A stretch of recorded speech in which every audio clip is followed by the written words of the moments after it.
시작. 하나님께 속한 자는 하나님의 말씀을 듣나니 너희가 듣지 아니함은 하나님께 속하지 아니하였음이로다. 아멘. 오늘은 참신앙과 유사신앙 24번째 시간입니다. 우리는 지난 시간까지 4주간 하나님을 두려워하는 것, 하나님을 경외하는 것에 대해서 살펴보았습니다. 여러분, 참신앙의 믿을 만한 증거 중에 하나는 하나님을 두려워하는 것입니다. 그러니까 이 사람이 하나님 참으로 믿는가, 이 사람이 신앙이 있다고 하는데 그 신앙이 진짜인가 라고 하는 증거 중에 하나가 뭐냐면 하나님을 두려워하는 것입니다. 그러므로 하나님을 두려워하지 않으면 그것은 참된 신앙이 아닙니다. 그렇다면 하나님을 두려워하는, 경외하는 그 참된 신앙은 어떤 방식으로 표현되어지는가? 나는 하나님 두려워합니다. 나는 하나님 경외합니다. 그렇게 말하면 되는 것인가? 여러분, 말은 내가 하나님 두려워합니다, 내가 하나님 경외합니다, 얼마든지 할 수 있습니다. 사실 우리 교회는 하나님과 친밀한 교제를 추구하고 하나님과 친밀한 교제를 추구하는 그 자리에서 찬양과 경배라는 형식을 통해서 우리가 하나님 앞에 예배합니다. 우리가 예배하다 보면 하나님 경외합니다, 경배합니다, 주님을 높입니다, 주님은 위대하십니다, 주님은 거룩하십니다, 더 나아가서 우리는 주님을 사랑합니다 라고 엄청나게 많이 고백했습니다. 그럼 말로 그렇게 고백하면 그것이 하나님 앞에서 다 받아들여지는 것이며 인정되어지는 것이냐? 그렇지 않습니다. 하나님을 두려워한다고 말하는 것도, 고백하는 것도 정말 중요하지만 정말 중요한 것은 하나님 두려워할 때 나타나는 열매들이 있습니다. 하나님 경외할 때 나타나는 모습이 있습니다. 철로 역정을 쓴 존 버녀는 이렇게 얘기합니다. 우리가 하나님을 경외하고 있다는 사실을 증명하는 것은 하나님의 뜻을 아는 지식이 아니라 그에게 진지하게 복종하는 것이다. 그러니까 하나님을 경외하는 증거는 뭐냐면 하나님의 뜻을 아는 지식, 하나님의 뜻을 깨달은 지식을 말하는 것이 아니라 그 하나님의 뜻에 진지하게 복종하는 것, 그것을 가지고 하나님을 경외하는지 하나님을 두려워하는지가 드러난다는 겁니다. 여러분, 우리는요 인격과 말을 분리해서 대하지 않습니다. 우리는 인격과 말을 분리해서 대하지 않습니다. 무슨 말이냐면 내가 누군가를 존중한다면 그 사람의 말도 존중하게 되어 있습니다. 내가 아버지를 존경한다, 아버지를 존중한다고 하면서 아버지의 말씀을 귀담아 듣지 않는다면 실제로는 그 사람은 아버지를 존경하거나 존중하지 않은 것입니다. 왜냐하면 인격과 말을 우리가 분리해서 대하지 않기 때문에 그래요. 내가 그 사람의 인격을, 그 사람을 존중한다고 여긴다면 그 존중이 무엇으로 어떻게 나타나냐면 그분의 말에 대해서도, 그분의 말에 대해서 순종하게 돼 있고 그분의 말에 대해서 무겁게 받아들이게 돼 있어요. 여러분, 신앙도 마찬가지입니다. 우리가 하나님 믿는다고 말합니다. 그리고 참된 신앙은 하나님을 두려워하는 것이고 하나님을 경외하는 것이라고 우리가 말하고 있습니다. 그러면 정말 내가 참 신앙이라면, 내가 진짜 하나님을 두려워하고 경외하고 있다면 하나님의 말씀을 존중하는 것으로 나타납니다. 그 하나님 두려움이, 그 참 신앙이 하나님 말씀을 존중하는 것으로 나타난단 말이에요. 그 하나님 말씀을 존중하는 것은 또 어떻게 나타나냐? 순종으로 나타나는 겁니다. 그러므로 참으로 내가 믿고 있고 참으로 두려워하고 하나님을 경외하는 것은 하나님 말씀에 어떤 태도를 가지고 있느냐에 이게 직결되는 겁니다. 내가 말씀에 대해서 어떤 태도를 가지고 있느냐, 그것이 그 태도와 그 자세가 하나님을 두려워하고 있냐, 경외하고 있냐, 참된 신앙이냐, 이렇게 연결되어지는 겁니다. 그래서 하나님 말씀에 대한 바른 태도가 사실 굉장히 중요합니다. 하나님 말씀에 대한 바른 태도는 적어도 두 가지 정도로 표현할 수 있습니다. 첫째, 하나님 말씀을 주의 깊게 듣는 것입니다. 여러분이 참신앙이라면, 여러분이 하나님을 두려워하고 경외하는 자라면 하나님 말씀을 주의 깊게 듣게 되어 있습니다. 예배라는 의식에 참여하는 수준에 머물러 있는 것이 아니라, 듣고 있는 모양을 가지는 것이 아니라 실제 주의 깊게 들어야 합니다. 두 번째는 그것이 무슨 말씀인지 깨달았을 때에 그 말씀에 순종하는 겁니다. 이런 말씀에 대한 바른 태도가 있을 때 그 사람이 참된 신앙이고 그 사람이 하나님을 두려워하고 하나님을 경외하는 것입니다. 그래서 오늘과 다음 주는 부활주일이라 어떻게 될지 모르겠는데, 어쨌든 오늘과 다음 시간에는 말씀을 주의 깊게 듣는다는 것이 무슨 의미인지, 그리고 무엇이 하나님의 말씀을 듣는 것인지 혹은 듣지 않는 것인지를 살펴보려고 합니다. 그리고 먼저 말씀드린 것은 우리가 하나님의 말씀을 듣는다는 개념을 바르게 이해하기 위해서, 하나님의 말씀을 듣는다는 그 의미를, 개념을 바르게 이해하기 위해서 편의상 하나님의 말씀을 듣는 것과 하나님의 음성을 듣는 것을, 이 표현을 구분해 제가 사용하려고 합니다. 사실 우리도 마찬가지였는데 하나님의 말씀을 듣는다는 것과 하나님의 음성을 듣는다는 것을 같은 의미로 사용했습니다. 많은 사람들이 말씀을 듣는 것과 음성을 듣는 것을 같은 의미로 이해했습니다. 실제로 같은 의미로 이해할 수 있고 같은 의미로 사용할 수 있습니다. 그런데 문제는 우리 시대는 하나님의 음성을 듣는다는 것이 엄청나게 많이 왜곡되어 있습니다. 이 부분이 정리가 잘 되어 있지 않습니다. 그래서 하나님의 말씀을 듣는 것을 하나님의 음성을 들었다라고 표현할 수 있지만, 하나님의 음성을 들었다는 것이 곧 하나님의 말씀을 들은 것은 아닐 수 있습니다. 그래서 오늘은 하나님의 말씀을 듣는다는 것과 하나님의 음성을 들었다는 것을 구분해서 사용할 겁니다. 그리고 여러분은 구분해서 이해하셔야 합니다. 이 부분을 제대로 정리하고 제대로 이해해야 누군가가 하나님의 음성을 들었다고 말한다면 그것이 하나님의 말씀을 들은 것인지 아니면 소위 직통 계시를 받은 것인지 구분할 수 있게 되어지는 겁니다. 이런 관점에서 하나님 말씀을 들었습니까? 하나님 말씀이 들리십니까? 라고 하는 그 질문은, 당신은 하나님의 음성을 들었습니까?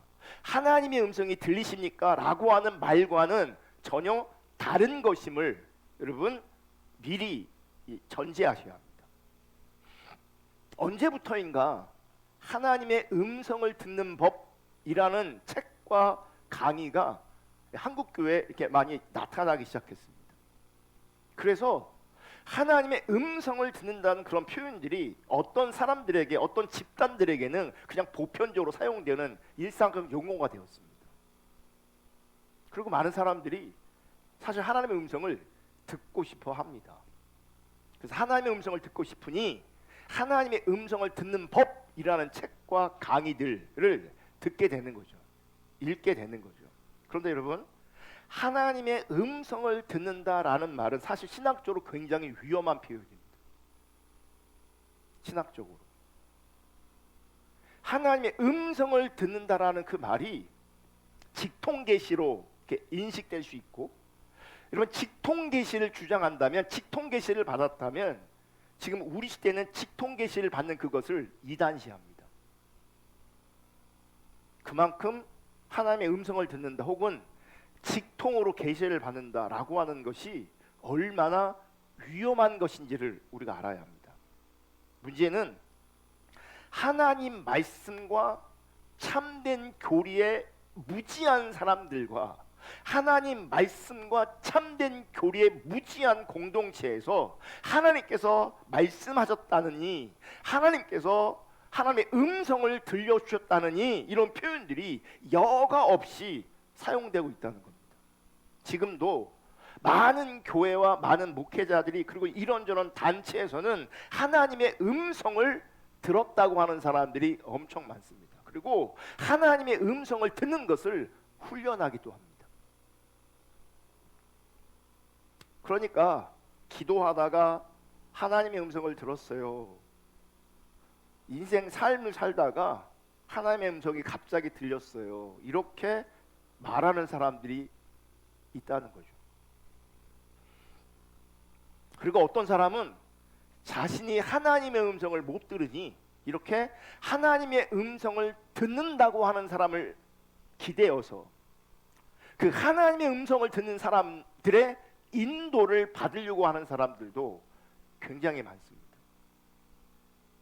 그리고 하나님의 음성을 들었다고 하면 그 사람은 굉장히 경건하고 영성이 깊고 신앙이 좋은 것으로 보여질 수도 있습니다.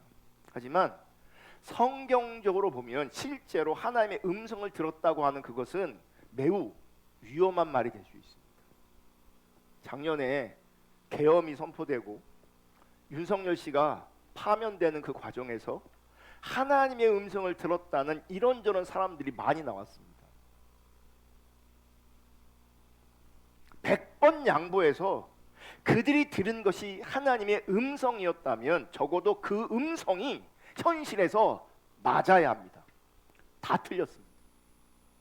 하나님께서 각하될 거라고 말씀하셨다고, 하나님께서 기각하신다고 말씀하셨다고 다 틀렸습니다.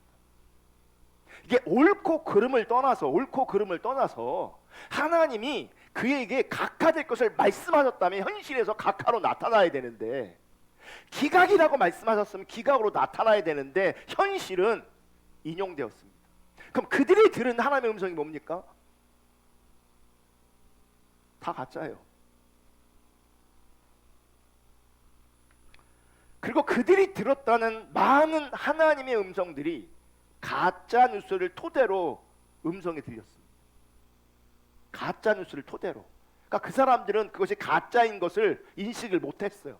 그걸 진짜인 줄 알았어요. 근데 그 가짜 뉴스를 토대로 해서 하나님의 음성을 들어요.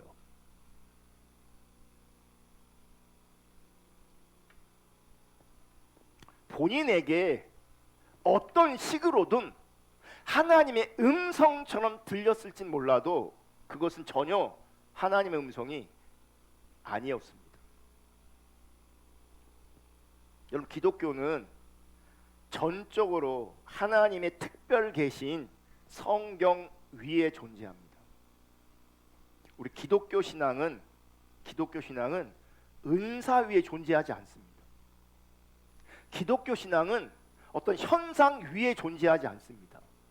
기독교 신앙은 감정 위에, 느낌 위에 존재하지 않습니다. 성경이 말하는 참된 신앙은 전적으로 하나님의 특별 계시인 성경 위에서만 존재합니다.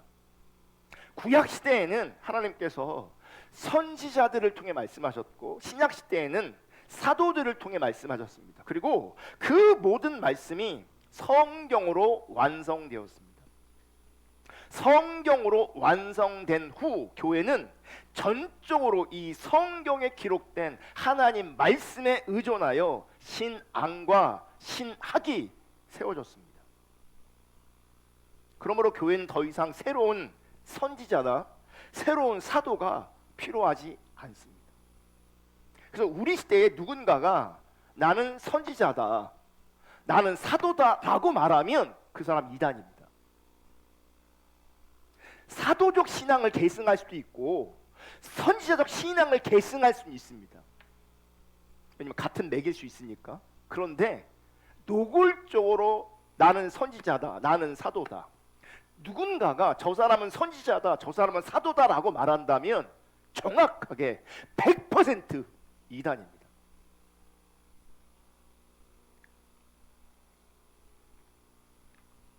더 이상 교회는 성경이 주어진 이후로 새로운 선지자나 새로운 사도가 필요하지 않습니다.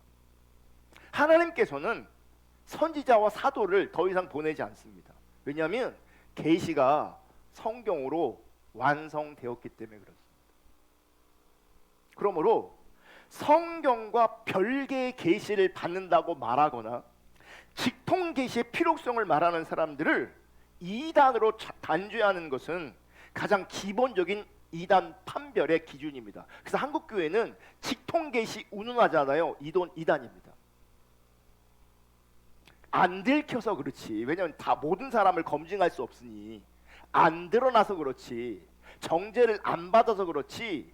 지금 한국 교회는요, 직통 계시 운운하면 정확하게 이단입니다.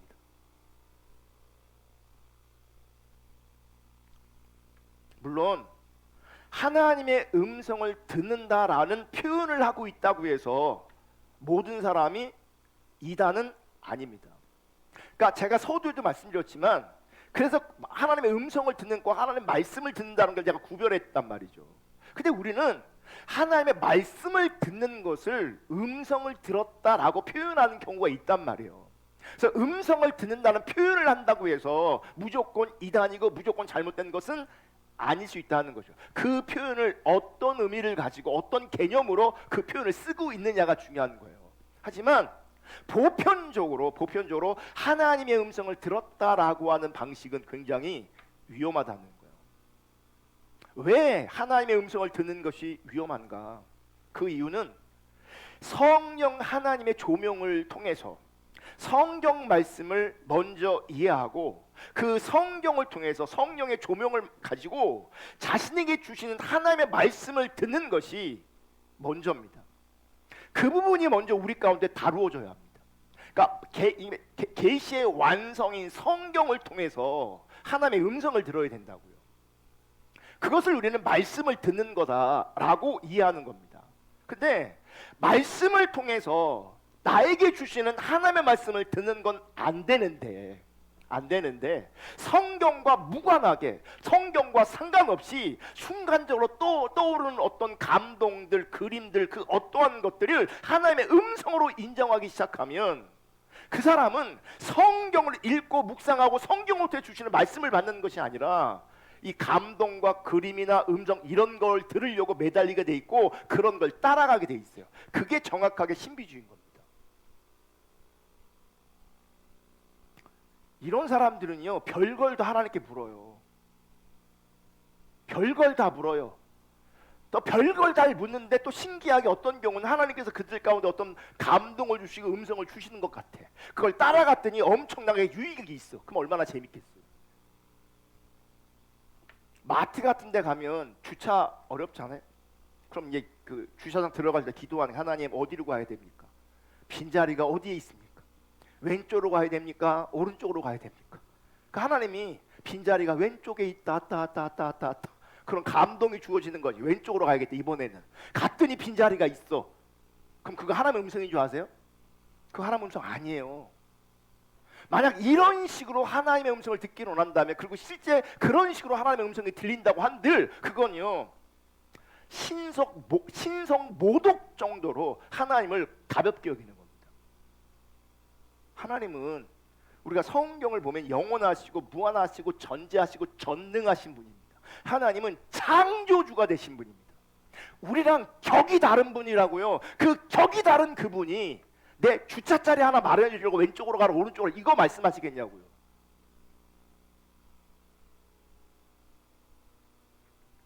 그런 식으로 신앙생활을 이해하고 그런 식으로 신앙생활을 하는 사람은 그런 식으로 잘 되는 것처럼, 뭐가 있는 것처럼 보일지라도 결국 까보면 자기를 위해 신앙생활을 하는 거예요. 하나님이 그냥 알라딘 램프에 나오는 지니 같은 존재예요. 필요하면 불러서 어떻게 할까요? 이렇게 해라. 그렇게 하면 나한테 유익이 있는 그런 식으로 신앙생활하는 것은 성경적 신앙생활이 아닙니다. 그거 참된 신앙이 아닙니다. 짜장면 먹을까요? 짬뽕 먹을까요? 하나님, 네 먹고 싶은 거 먹으라고. 근데 우리는 많은 경우 하나님께 물어요. 많은 경우. 중요한 건 그게 아닌데. 그렇게 물어서 뭔가 인도하심이 분명히 있을지라도 봐봐요. 하나님, 예를 들어서 짬뽕을 먹을까요? 짜장면을 먹을까요? 하나님, 오늘 점심에는 짬뽕을 먹어라. 근데 그 짬뽕 먹은 게 나랑 뭐랑 무슨 상관이 있는데? 내 인격과 내 영성과 무슨 상관이 있는데? 저 아파트를 샀어. 이윤이 남았어. 근데 그 이윤이 남은 것과 내 인격과 내 영성과 무슨 상관이 있는데요?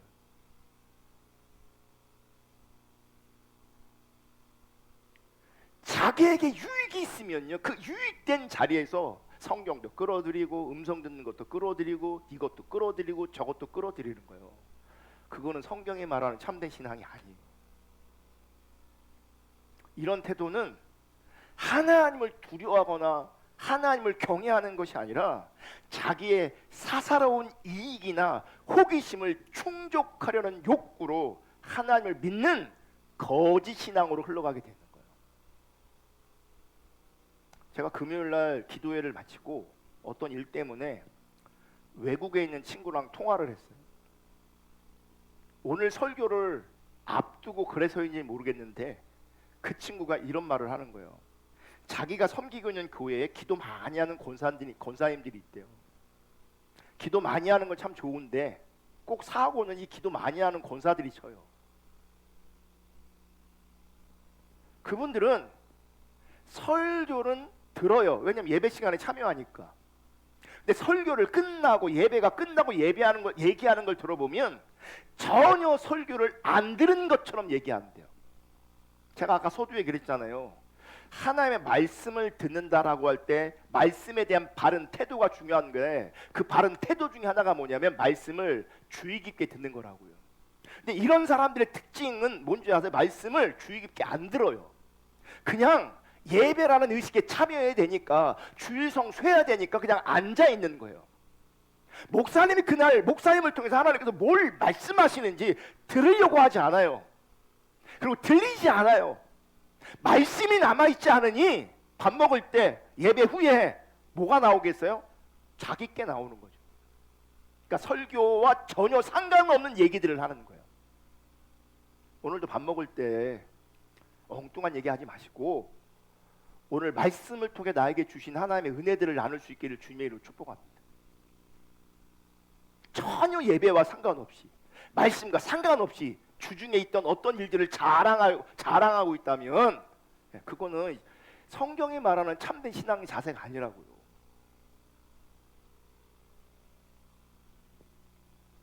이분들이 설교 끝나면 예배가 끝나면 설교를 전혀 듣지 않은 것처럼 얘기한대요.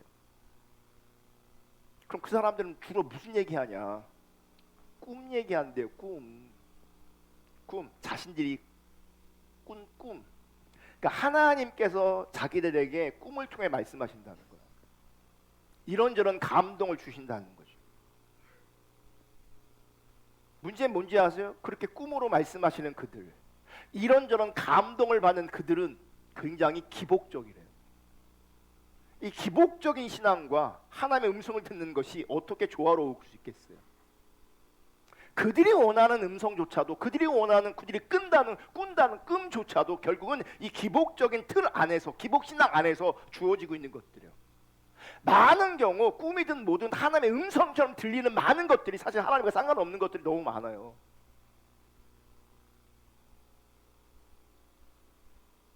그러면서 그 친구 목사가 뭐라 하는지 아세요? 그 권사님들의 성경 지식은 주일학교 수준에 불과하대요. 성경 지식은 주일학교 수준에 불과하대요. 성경 지식은 주일학교 수준에 머물고 있으면서 하나님의 음성을 들었느니 뭐 이런 꿈을 꿨느니 그러면 자기들을 매우 영적으로 인식한다는 거예요. 그런 얘기들을 들으면서 이런 거예요. 그분들은 나는 이런 꿈도 꾸는데 목사님 이런 꿈 꿔요? 이런 거예요. 나는 이렇게 영적인데 나는 이렇게 하나님 음성을 듣는데 당신 하나님 음성 듣습니까? 이런 거예요. 그러면서 말은 그렇게 안 해도요, 영적으로 자기가 담임 목사 위에 있어요. 왜 위에인지 아세요? 자기가 영적, 목사보다 담임 목사보다 영적이라는 거예요. 자기가 하나님의 음성을 직접 듣고 있다는 거예요. 그래서 이 사람을 검증할 때 그런 걸로 검증해요. 나는 꿈꾸는데 너는 꿈꾸니? 나는 하나님의 음성을 듣는데 너는 하나님의 음성 듣니? 근데 성경을 이해하는 수준은 주일학교 수준이에요. 그게 뭔 얘기인 줄 아세요?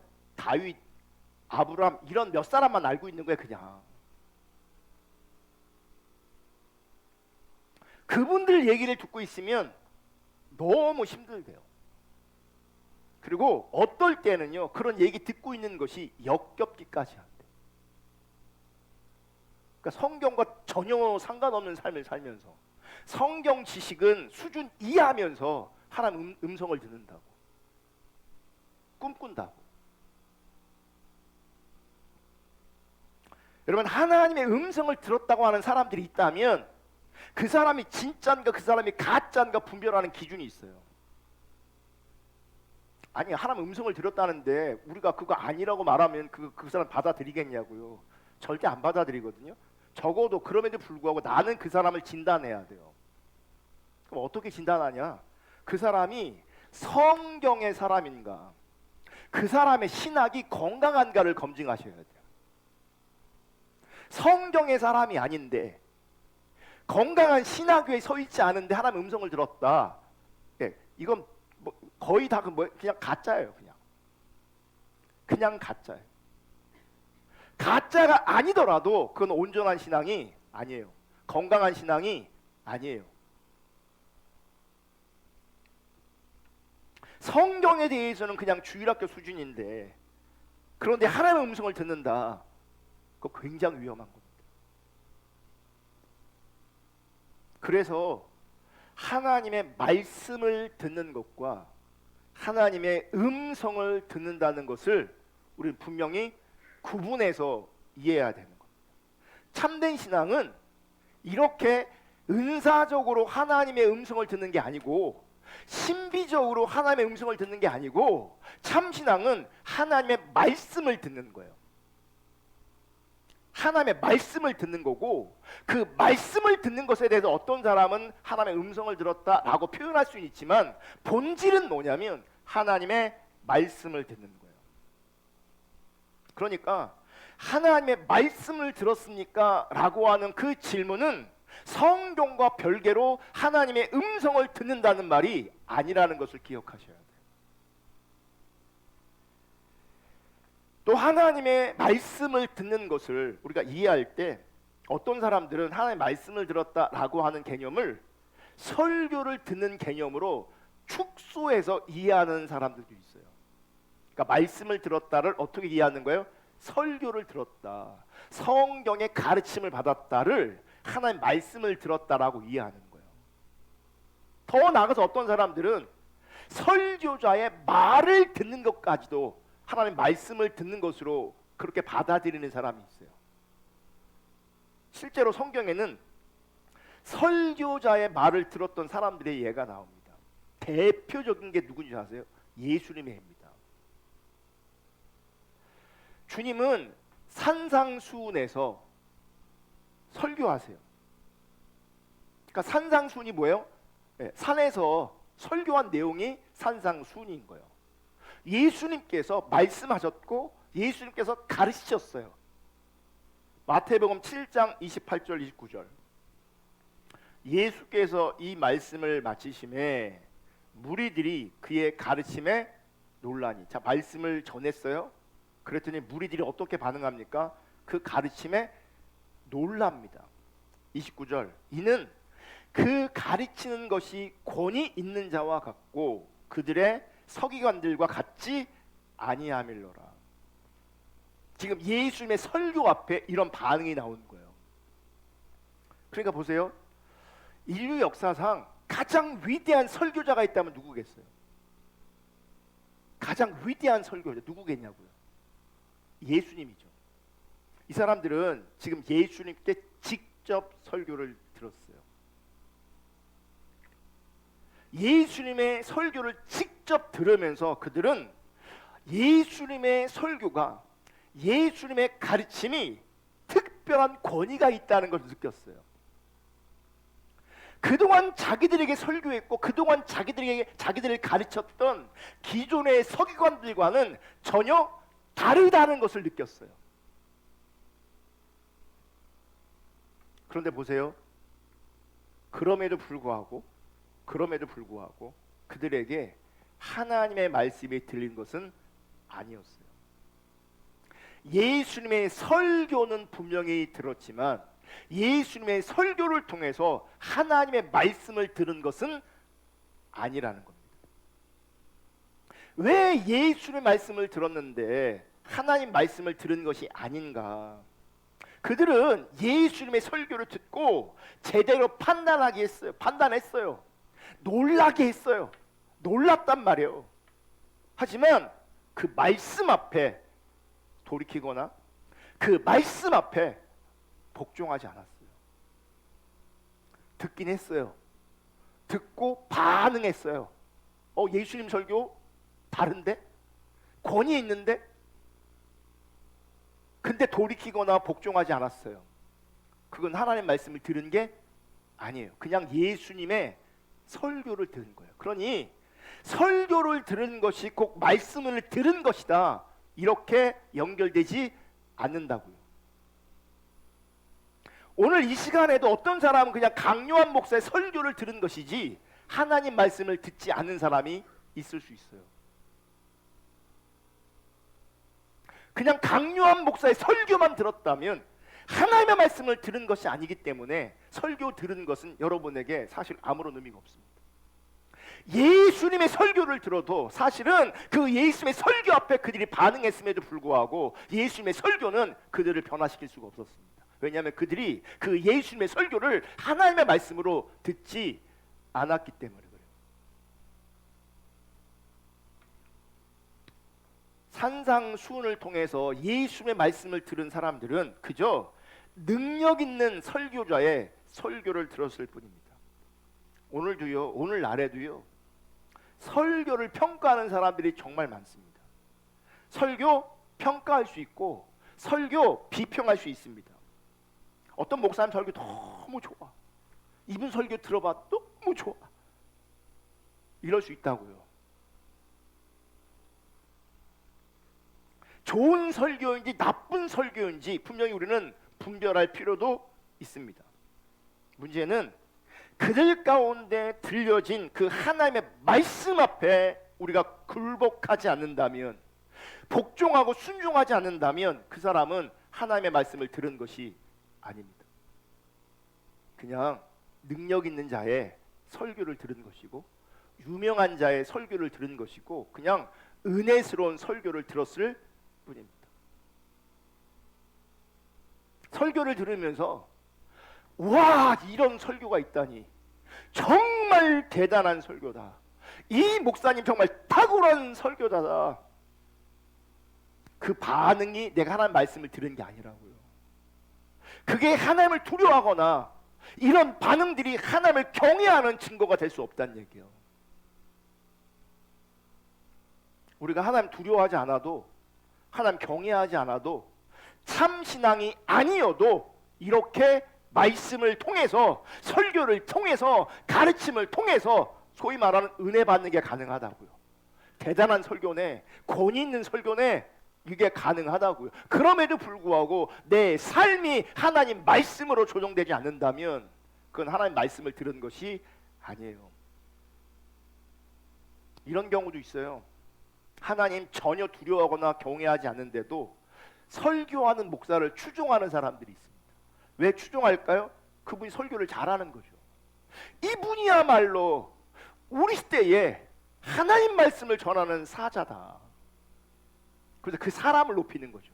이분은 말씀 너무 잘 전해, 여러분 이 말씀을 들어야 돼. 근데 이렇게 하고 있어도 이 사람이 하나님을 경외하거나 두려워하거나 참신앙을 가진 사람이 아닐 수 있다고요. 그냥 이 사람 설교 잘하는 이 사람을 맹목적으로 추종하는 경우가 있을 수 있단 말이에요.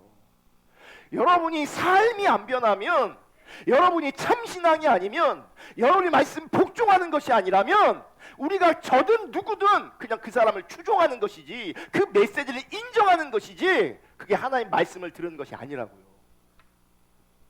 그게 여러분이 돌아가셔서 우리 교회 목사님 설교 너무 잘하셔, 우리 교회 목사님 설교를 너무 바르게 하셔, 아무리 그렇게 말해도요, 여러분의 삶이 하나님 앞에 조용되지 않으면 여러분은 하나님의 말씀을 받은 게 아니에요.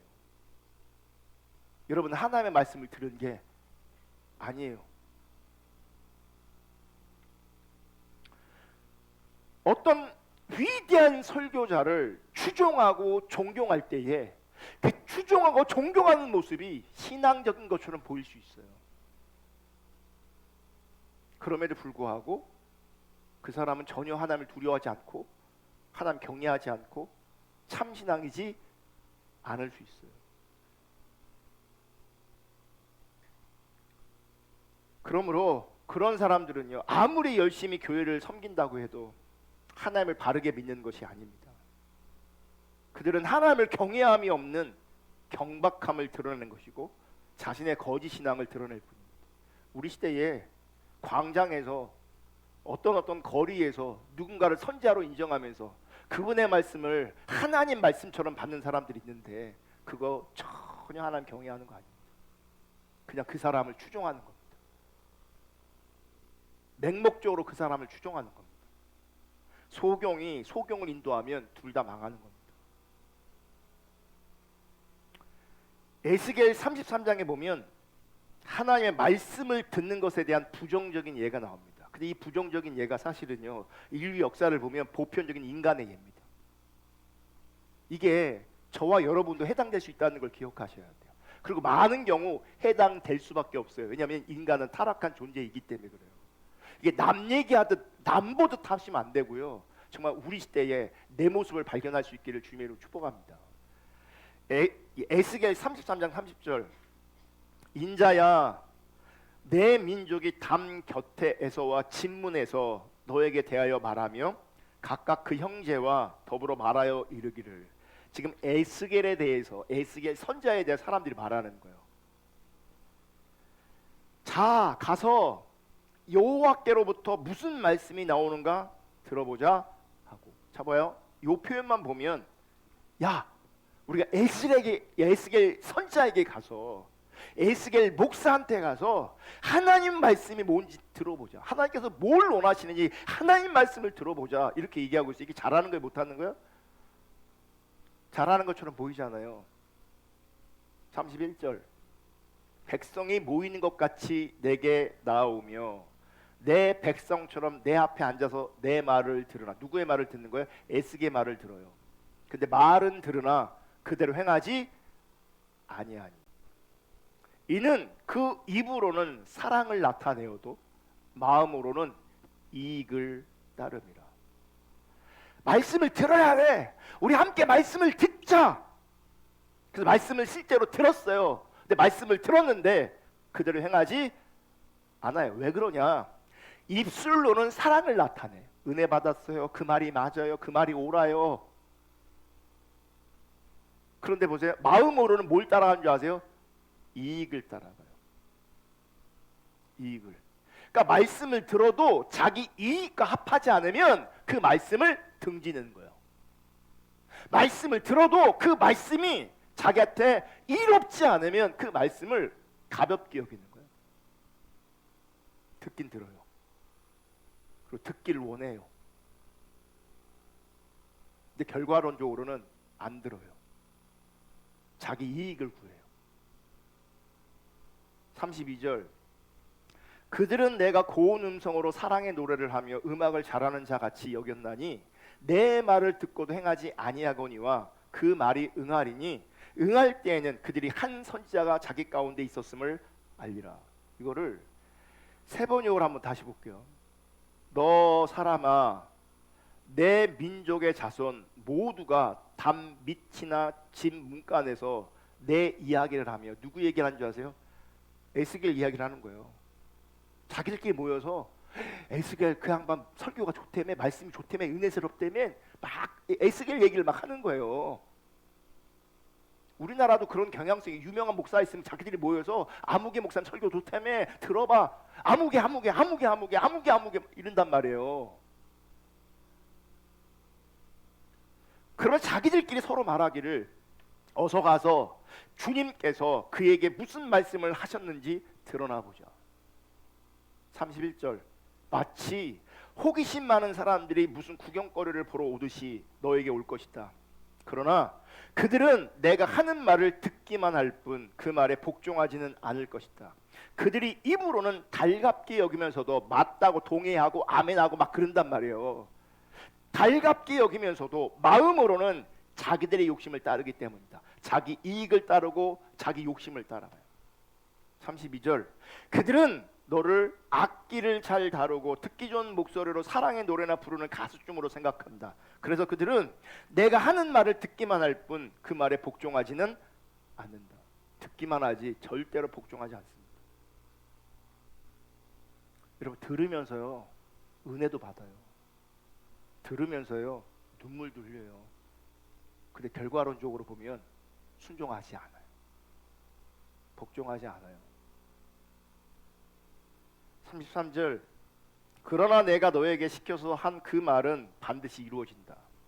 그 말씀이 이루어지면 그때야 비로소 그들 가운데 예언자가 있었다는 것을 그들이 알게 될 것이다. 다시 한번 설명하면, 지금 하나님께서 에스겔 선지자에게 하는 말씀이에요. 우리가 예상할 수 있는 것은 에스겔은 설교를 잘했어요. 그러니까 사람들의 관심이 누구한테 있어요? 에스겔에 있는 거예요. 그래서 백성들은 에스겔에게 모입니다. 담 및 이건 뭐냐면 은밀한 장소를 말하는 거고, 거기서 속닥거리는 거예요. 은밀한 장소에서 에스겔 하는 거예요. 은혜롭다. 가서 하나님 말씀 한번 들어보자 막 그러는 거죠. 집 문에서, 이게 뭐예요? 사람들이 모여지는 장소인 거죠. 자, 가서 여호와께로부터 무슨 말씀이 오는가 한번 우리 모두가 들어보자. 그런데 그들이 원하는 건 따로 있어요. 31절 다시 읽습니다. 마치 호기심 많은 사람들이 무슨 구경거리를 보러 오듯이 너에게 올 것이다. 그러나 그들은 내가 하는 말을 듣기만 할 뿐 그 말에 복종하지는 않을 것이다. 그들이 입으로는 달갑게 여기면서도 마음으로는 뭐가 있어요? 자기 이익, 자기 욕심을 따르는 거예요. 그러니까 말씀 앞에 올 때도 이유가 뭔지 아세요? 근거가 뭔지 아세요? 자기 이익과 자기 욕심이에요. 이건요 하나님 두려워하는 거 아니에요. 이거 하나님 경외하는 거 아니에요. 이거 참된 신앙 아니에요. 근데 우리 시대에 이런 사람들이 너무 많습니다. 또한 32절에 보면 이렇게 말해요. 32절, 그들은 내가 고운 음성으로 사랑의 노래를 하며 음악을 잘하는 자같이 여겼나니 내 말을 듣고도 행하지 아니하거니와. 여러분, 당시 선지자들은요 종종 비파와 수금을 가지고 노래 형식을 가지고 말씀을 전했어요. 노래 형식으로. 이게 어디서 나오냐면 신명기에도 나와요. 그래서 모세가 하나님의 기준을 노래로 가르쳐요. 노래로. 지금 에스겔도 악기를 사용해서 하나님 주신 메시지를 가지고 그들 가운데 하나님의 뜻을, 하나님의 기준을 가르치는 거예요. 근데 그 고운 노래, 그 악기를 이제 접하면서 그들이 뭐라 그러냐면, 에스겔은 말씀을 정말 잘 전해. 에스겔은 노래도 잘해. 곡도 좋아. 에스겔의 이야기를 우리가 한번 들어봐야 돼 라고 하면서 마치 연주회, 콘서트에서 가수의 노래를 듣는 것처럼, 유명한 사람 공연을 듣는 것처럼 그렇게 에스겔 앞에 있는 거예요. 그러면서 누구의 말씀을 들으려고 하냐? 하나님의 말씀. 하나님의 말씀이 전해지는데 그들은 전혀 하나님의 말씀을 듣지 않아요. 전혀. 그들이 말씀을 듣는데 그들에게 아무런 일도 일어나지 않아요. 말씀이 좋다고 인정해요. 아까 예수님 앞에 말씀을 들었던 사람들 깜짝 놀랍니다. 그래서 그 말씀 앞에 뭘 느끼냐면 권위를 느낍니다. 소위 말하는 그 말씀의 기름 부으심 앞에 압도되는 거죠. 문제는 삶에 돌아갔을 때 그들에게 아무런 일이 일어나지 않아요. 우리가 예배하면 뭐 기름 부심이 있었니, 좋았니, 아무 흥분돼서 막 그래. 돌아가잖아요. 아무런 일 일어나지 않아요. 그 왜 아무런 일이 일어나지 않느냐? 하나님의 말씀을 들은 것이 아니기 때문에 그래요. 사람들이 콘서트장 가는 것처럼 우리는 종교적인 콘서트장 가는 거예요. 설교자를 통해서 예배 인도자를 통해서 만족하는 것이지 하나님의 말씀을 들은 게 아니에요. 안 변해요. 아무런 일도 일어나지 않아요. 말씀이 그들 안에서 거룩한 감정을 불어일으키는 것도 아니고 말씀이 그들의 인격에 변화를 주는 것도 아니에요. 말씀이 아무런 영향을 주지 못하고 있어요. 왜 그러냐? 그들에게 사실은 하나님의 말씀이 들리지 않았기 때문이에요. 그들에게는 하나님의 말씀을 듣는 게 아니라 단지 에스겔의 설교가 들렸을 뿐이에요. 눈에 보이는 예수라는 사람의 설교가 들렸을 뿐이에요. 사람의 설교가 들리면, 우리가 사람 앞에 있으면, 하나님의 말씀이 들려지지 않으면 우리 안에 아무런 일도 안 일어나요. 지금 에스겔은 자기 얘기를 하는 게 아니라 하나님 말씀을 전하고 있는 것이고, 예수님은 자기 얘기를 하는 게 아니라 하나님의 말씀을 전하는데, 듣는 사람들은 하나님의 말씀을 듣는 것이 아니라 사람의 소리를 듣는 거라고요. 그러면 아무런 일도 안 변해요. 아무 변화도 없어요. 여러분, 설교를 듣는 것과 어떤 가르침을 받는 것과 그 설교와 가르침을 통해서 놀라고 소위 은혜를 받는 것처럼 보여도 그것이 하나님의 말씀을 들은 것은 아닐 수 있다는 걸 인식하시고 기억하셔야 돼요. 설교를 그렇게 듣고 가르침을 받았음에도 불구하고 감동을 받았음에도 불구하고 하나님 말씀을 들은 것이 아니기 때문에 변하지 않습니다. 여러분, 성령의 조명으로 우리 가운데 하나님 말씀이 들리잖아요. 우리는 안 변할 수 있는, 변하지 않을 수 있는, 그러니까 변하지 않는 방법이 없어요. 말씀으로 들을 때, 하나님 말씀으로 들으면 변하게 돼 있다. 그냥 좋은 설교, 은혜스러운 설교, 바른 설교, 그 수준에 머물러 있으면 하나도 안 변해요. 이건 제 주장이 아니에요. 성경이 이미 그렇게 말하고 있어요. 메시지가 선포되는 그 현장에서는 어떤 반응과 느낌과 감동이 있을지라도 삶의 현장에서는 아무런 일도 일어나지 않습니다. 그래서 교회를 10년, 20년, 수십 년 다녀도 아무런 일도 일어나지 않는 겁니다. 왜냐하면 하나님 말씀 앞에 있은 적이 없는 겁니다. 힘들어요, 안 돼요, 어려워요. 왜 그런지 아십니까? 말씀 앞에 있은 적이 없기 때문에 그래요. 그냥 이론 앞에, 정보 앞에 있기 때문에 그 이론과 정보 앞에 권위 있게 느껴지고 부담스럽게 느껴질지 모르겠지만 하나님 말씀으로 들려지지 않기 때문에 그 수준에 그냥 머물러 있는 겁니다. 에스겔 33장 33절 보면 그 말이 응하리니, 응할 때에는 그들이 한 선지자가 자기 가운데 있었음을 알리라. 이게 뭐냐? 하나님의 경고입니다. 이 말은 나는 너희에게 분명히 말했지만 너희는 듣지 않았다. 너희가 듣지 않았다는 것을 언제 깨달은 줄 아십니까? 나중에 깨닫습니다. 나중에. 이런 많은 사람들이 설교자의 화술이나 인품이나 혹은 그 밖에 다른 요소에 만족할 수 있습니다. 그래서 그 사람을 따라다닐 수 있고 그 사람의 설교를 매번 들을 수도 있습니다. 그럼에도 불구하고 그 사람이 반드시 하나님을 두려워하고 하나님을 경외하는 것은 아닙니다. 그 사람이 하나님을 경외하고 두려워하려면 정말 그 사람이 아니라 말씀 앞에 있어야 돼요.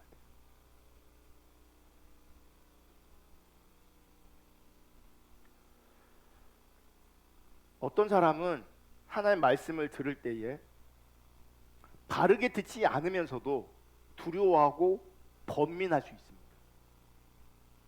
그러니까 우리는 내가 두려워하고 고민하면 그게 말씀을 내가 듣고 있다고 생각할 수 있어요. 근데 바르게 듣지 않아도 번민하고 두려워할 수 있습니다. 이사야 66장 2절, 나 여호와가 말하노라, 내 손이 이 모든 것을 지었으므로 그들이 생겼느니라. 무릇 마음이 가난하고 심령에 통회하며 내 말을 듣고 떠는 자, 그 사람은 내가 돌보려니와. 여러분, 참신앙은요, 하나님 앞에서 마음이 가난하고 심령에 통회하고. 자, 그 마음이 가난하고 심령에 통회하는 사람들은 어떤 현상이 있냐? 하나님의 말씀 앞에 떠는 현상이 있어요. 그러니까 우리는 마음이 가난하고 심령에 통회하는 걸 가지고 내식으로 적용하고 해석하는 거예요. 그래서 어떤 사람들은 이 감정이입을 막 잘하는 사람들이 있어요. 스스로 감정이입을 해. 그래서 막 눈물도 있고 막 그래. 그럼 자기는 마음이 가난한 줄 알아요. 뭐 때문에? 눈물 때문에. 통곡한 걸 가지고 자기 마음이 가난한 줄 알아요. 근데 마음이 가난하고 심령에 통회하면 반드시 따라오는 게 뭐냐면 말씀 앞에 떠는 거예요. 하나님 말씀을 듣고 그 말씀이 나를 누르는 거죠. 무겁게. 그러니 말씀 앞에 떤다는 얘기는요, 말씀만이 유일한 내 삶의 기준 된다는 거예요. 그러니까 아무리 울어도, 아무리 통곡해도 말씀 앞에 떠는 게 안 나오면 그거는 가난한 것도 통회한 것도 아니에요. 그건 참신앙이 아니에요. 그래서 정말 중요한 게 뭐냐면 내가 말씀 앞에 떨어야 돼요. 아멘. 그러니까 말씀 앞에 하나님 말을 듣고 떠는 것이 참된 신앙이에요. 그런데 떠는 것처럼 보인다고 해서 그게 다 참된 신앙은 아니라는 거예요. 예를 들어보면 세례 요한이 목베임을 당합니다. 세례 요한의 목을 벤 사람이 누구냐면 헤롯 안디바라는 사람이에요. 헤롯 안디바.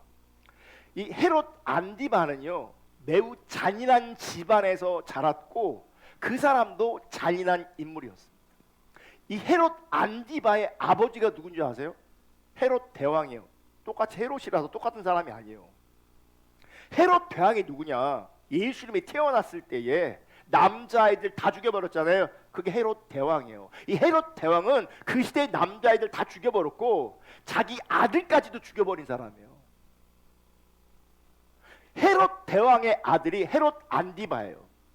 근데 이 헤롯 안디바는 자기 동생의 부인인 헤로디아와 사랑에 빠졌어요.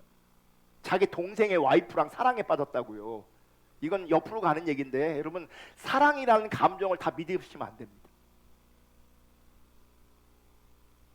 사랑이라는 감정은 지금 나를 만족시키고 흥분시키고 그럴 수 있거든요. 근데 지금 그 사랑이 어디로 흘러가냐면 자기 동생의 와이프한테 사랑이 흘러가요. 자기 동생의 와이프랑 사랑을 한단 말이에요. 그럼 이 사랑은 아름다운 게 아니라고요. 여러분 안에 있는 이 감정들 잘 관리하셔야 돼. 그래서 헤로디아와 사랑에 빠지고 결국 결혼까지 합니다. 이거는 율법의 관점에서 명백하게 간음이에요. 또 헤로디아는 그의 이복 조카였어요. 그러니까 근친 상간의 제도에 해당되는 겁니다. 세례 요한은 지금 구약의 선지자의 맥을 이어가고 있거든요. 그래서 세례 요한이 그 왕의 범죄를 책망합니다. 세례 요한이 책망했을 때 헤롯은 이렇게 반응해요. 마가복음 6장 20절. 헤롯이 요한을 의롭고 거룩한 사람으로 알고 두려워하여 보호하며 또 그의 말을 들을 때에 크게 번민을 하면서도 달갑게 들음이러라. 그러니까 책망하니까, 그거 범죄라고 막 책망하니까 막 괴로우면서 그 말이 있다고 동의하는 겁니다. 세례 요한의 설교를 들을 때에 지금 크게 번민하고 두려워했어요. 그러니까 말씀 앞에 떠는 것처럼 보여요? 안 떠는 것처럼 보여요? 지금 말씀 앞에 떠는 것처럼 보여요. 헤롯은 세례 요한을 하나님의 사람인 것을 알았어요. 세례 요한을 통해 주시는 그 말씀에 대해서 번민했고 괴로웠단 말이죠. 이게 문제가 뭔지 아세요? 적어도 헤롯은 하나님의 말씀을 들을 때, 세례 요한의 말씀을 들을 때 적어도 번민했다는 거죠. 문제는 오늘날 번민하는 사람을 찾아보기가 어려워요. 무슨 이야기냐? 헤롯 같은 사람도 우리 시대에 많지 않다는 거예요. 번민하지 않아요. 두려워하지 않아요. 얼마나 뻔뻔하고 얼마나 당당한지, 얼마나 굳어있는지.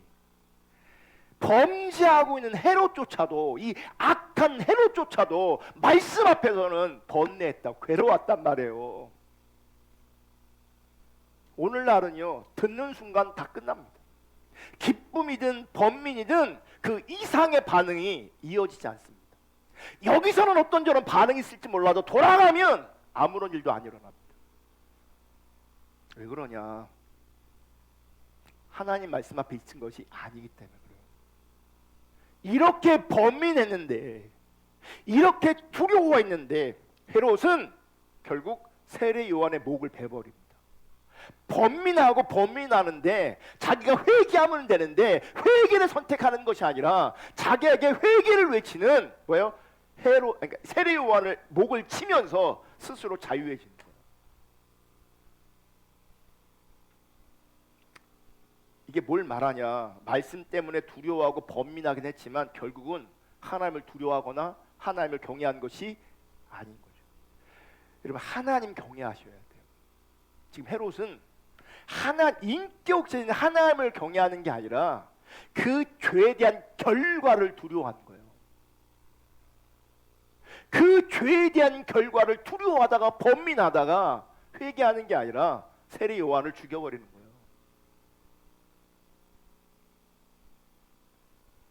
사도행전에 이와 비슷한 예가 또 나옵니다. 로마가 파견한 유대 총독이 있습니다. 벨릭스라고 하는데, 이 벨릭스는 바울을 신문했던 사람입니다.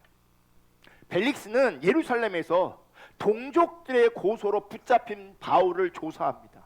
그 바울을 조사하는 과정에서 여러분, 바울은요 복음을 전해요.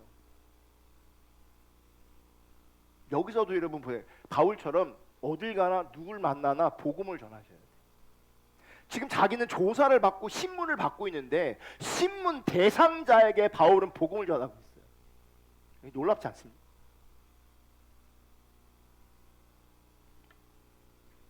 그래서 이 벨릭스는 바울 때문에 여러 번 복음을 들었어요.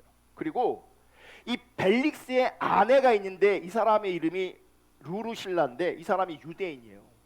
그러니까 이 벨릭스는 유대교에 대한 지식도 있는 겁니다. 와이프 때문에.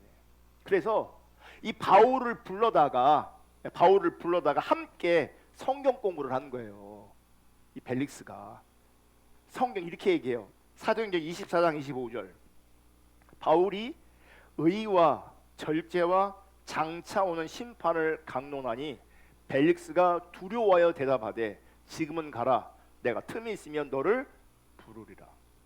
이거 세 번역으로 다시 볼게요. 바울이 정의와 절제와 장차 올 심판에 관하여 말할 때에 벨릭스는 두려워서 이제 그만하면 되었으니 가시오. 기회가 있으면 다시 당신을 부르겠어.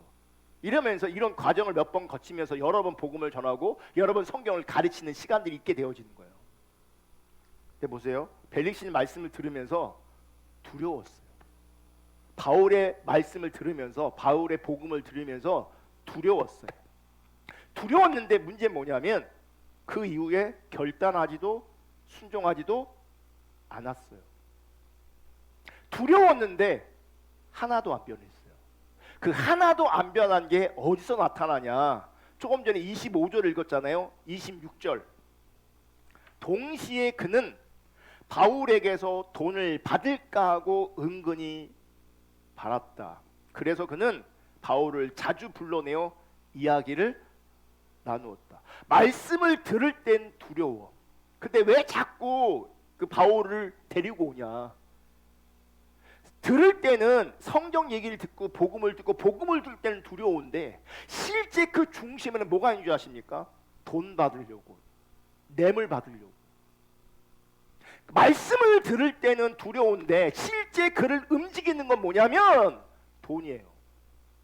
돈. 그러니까 돈 얻으려고 바울을 불러다가 바울에게 복음도 듣고 성경도 듣고 가르침을 받을 땐 두려운데 결국 이 돈을 원하는 마음이 내려지지 않는 거예요. 그러면 이 사람은 복음을 들은 게 아니죠. 두려워했음에도 불구하고 복음을 들은 게, 하나님의 말씀을 들은 게 아니에요. 벨릭스는 두 마음 사이에서 방황한 겁니다. 복음을 들으며 두려워하게 됐지만 동시에 돈도 사랑했습니다. 아까 에스겔 앞에 찾아왔던 사람들이 하나님 말씀을 들으려고 하는 것처럼 보이지만 결국 자기 이익 때문에 하나님 말씀을 듣지 않아요. 말씀보다 뭐가 더 소중하냐? 자기 이익이 소중했던 사람들이죠. 자기 탐심을 채우려고 했던 사람들이죠. 근데 벨릭스도 다르지 않아요. 여러분, 이게 굉장히 중요합니다. 잘 들으셔야 되는데, 여러분이 만약 돈 사랑하잖아요. 그러면 설교는 들을 수 있어요. 그리고 설교를 우리 목사님 설교 맞습니다, 옳습니다 이렇게 평가할 수 있어요. 그리고 설교를 들을 때 내가 번뇌할 수 있고 두려워할 수도 있어요. 근데 돈 사랑하잖아요. 그분은 절대로 하나님의 말씀이 들리지 않습니다. 하나님의 말씀이 들리지 않으니 그 사람의 인격, 거룩한 감정 절대 안 변합니다. 설교로 사람이 변하지 않습니다.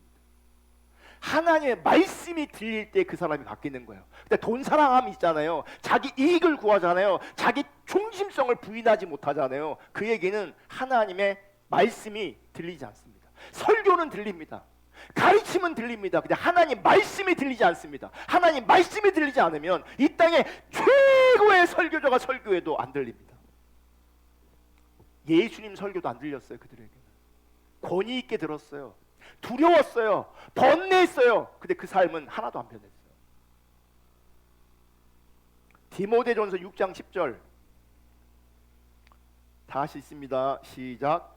돈을 사랑함이 임만하게 뿌리가 되나니 이것을 탐내는 자들은 미혹을 받아 믿음에서 떠나 많은 근심으로써 자기를 찔렀다. 이런 말씀을 보시면 돈을 사랑하는 것이 악이다 이렇게 말하고 있지 않아요.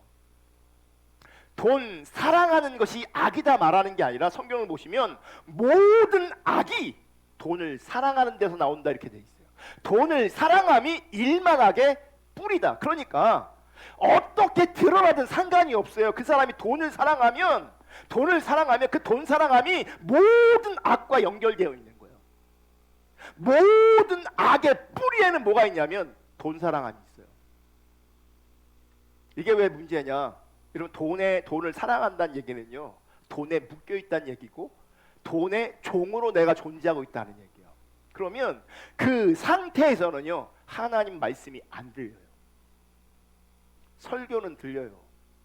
가르침 받을 수 있어요. 근데 하나님 말씀이 안 들린다고요. 이미 마음이 나누어져 있기 때문에. 마태복음 6장 24절 다 같이 있습니다. 시작.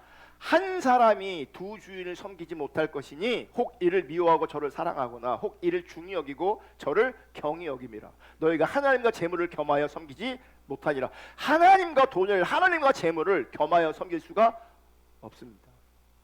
돈의 종으로 존재하거나 하나님의 종으로 존재하거나 둘 중 하나인 겁니다. 근데 돈 편에 서잖아요. 그러면 모든 악의 뿌리에 돈 사랑함이 있는 거예요. 이런 자리에서는요 하나님 말씀 들을 수 없습니다. 그래서 많은 사람들이 하나님의 말씀이 안 들립니다. 들어도 그 말씀이 나에게 영향력이 없습니다.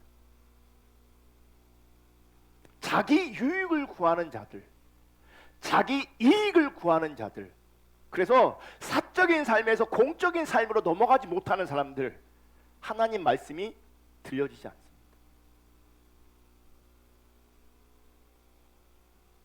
여러분, 근본적으로 하나님 사랑하는 자는 돈을 사랑하지 않는 자이고, 하나님 사랑하는 자는 하나님의 말씀을 듣는 자입니다. 그래서 내가 하나님 사랑한다고 말하면 그분의 말도 내가 존중하는 거죠. 내가 하나님 사랑하는 것이 어떻게 나타나냐? 그분의 말씀을 무겁게 받아들이고 그분의 말씀을 존중하는 걸 나타나는 거예요. 그래서 그분의 말씀을 존중하지 않으면, 그분의 말씀에 순종하지 않으면 그건 하나님 사랑하는 것도 아니에요. 왜 하나님 사랑하는 것이 아니냐? 다른 거 사랑하고 있는 거예요.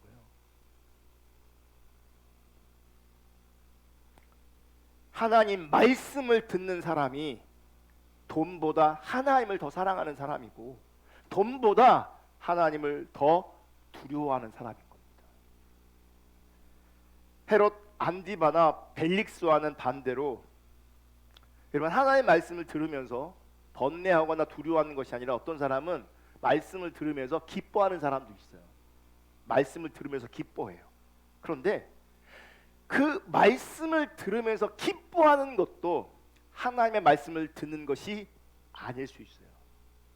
번뇌해도 하나님의 말씀을 듣는 것이 아닐 수 있고, 기뻐해도 하나님의 말씀을 듣는 것이 아닐 수 있어요. 이 부분은 다음 시간에 다루겠습니다. 찬양하고 기도하겠습니다.